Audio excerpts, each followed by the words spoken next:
North Dakota State's game plan was pretty simple and obvious. It was keep the ball in Trey Lance's hands and take advantage of JMU. JMU obviously with two of the best DNs in the country in Rondell Carter and John Daka, but the propensity there is to be aggressive, which normally is a great thing. But with Trey Lance, there were a couple of different times where, not to pick on Daka at all, but I think it was him pretty much every time. He made plays doing the same thing, but Daka's quick off the ball and he gets upfield fast.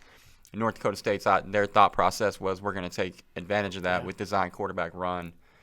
Lance ran it 30 times. He only threw it 10. I think he had 5 pass attempts. I usually 2 for 5 at the half. Well, and you bring up a great point.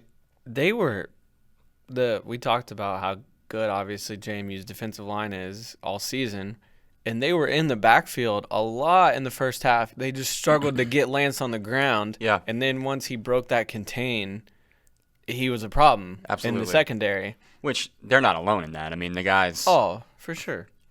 I'll get killed for saying this, but my honest to God interpretation of the game, and I'll get killed because Travis has told me that we have developed a bit of a North Dakota State following on YouTube that like to track what we say about CAA teams. And then someone was tweeting us the other day. After I was kind of critical of their performance against Illinois State, and then they beat up Montana State, I saw it. They were chirping me. Yeah, well, whatever. I'll take the page views and the minutes watched, but they will find this video and they will kill me for saying it, but I mean it sincerely. I think that JMU outperformed North Dakota State for the vast majority of that game, and it was a well-played game. I'm not saying JMU was far and away better than North Dakota. No, I'm saying right here, I think that JMU was just an edge better than North Dakota State for most of the game. But, there were a few massively crucial moments in that game where JMU shot themselves in the foot. Oh, yeah. And when you're playing Goliath, you can barely afford one mistake, let alone 3 or 4. And so I think to me that was ultimately. I actually made a list of them. We can go through it. But I think that I'm sure, save for 4 plays, that's a JMU national championship. I'm sure we probably have the same moments in mind. But the red zone comes to mind for me with JMU. Settle for a couple field goals. One you miss, who Racky usually does not miss. Right. And then if you make that, a touchdown there at the end of the game wins it. Yeah. Or if you had scored a touchdown in any of those other drives where you settled for field goals. And then, obviously, the 3rd and 26 or whatever it was when Lance scored the touchdown. What it came down to, honestly, is he was the best player on the field. He was. And he took over. And Signetti made that point very clear after the game. He said, he's a level above everybody that's going to be on an FCS field. And he is. I mean, he's that good. Yeah. So what I had was second quarter, 2nd down and 20 for North Dakota State at their own 10.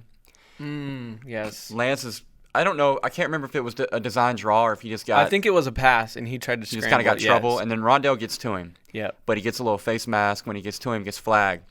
15 yards, but more importantly than that, now it's 1st down and 10 again. Drive stays alive. So that was moment number 1 where you're like, oh, God, that's a killer. On the same drive, JMU gets to 3rd down, and for the first time in the entire game, they get off the field on 3rd down. I think it was 4th and 8. So from the 20, so it's a 37-yard field goal attempt. Matt Ince doesn't waste any time sending the field goal team on. And it's an obvious kicking situation. But so obvious that he thought it's actually the perfect time to run the fake. Yep. And it was James Hendricks was the holder, number 6, plays defense, plays linebacker. Jimmy Football, as the North Dakota State fan base refers to him, who I became a big fan of watching him go both ways, play some special teams. But Jimmy takes the snap, and JMU had loaded up the left side of the line for the field goal block, which is obviously, I'm sure, a tendency that North Dakota State had picked up on in film, seeing that depending on the hash, and it makes sense, JMU is going to load up on the side that you're kicking toward, and they did it again, and when they did it, Hendricks took the snap, and there was nobody. I mean, it was beautifully designed and executed. I think they even had a couple guys pulling on it. It was really perfectly timed and executed. It was one of those plays where he hadn't taken like 3 steps. He wasn't even to the corner yet, Yeah. and you're already like, oh. Yeah. Like that's how that's going out the gate. So on that drive, you go from North Dakota State punting from their own 11 to North Dakota State getting 7 out of it. So you're about to flip field position, and instead, not only do you not, the drive continues, they run a ton of clock, and then they get 7 at the end of it. That hurt a lot. A lot of people are going to point to the DiNucci interception at the end of the game, at the goal line there, that literally sealed it for the Bison with 2 seconds left, but you only have 2 more shots. Correct. So you're gonna force it. If you think that there's any window at all, you're running out of opportunities. Yep. So I don't fault him for trying to squeeze that ball in there. It was really a great play by the safety to come over the top.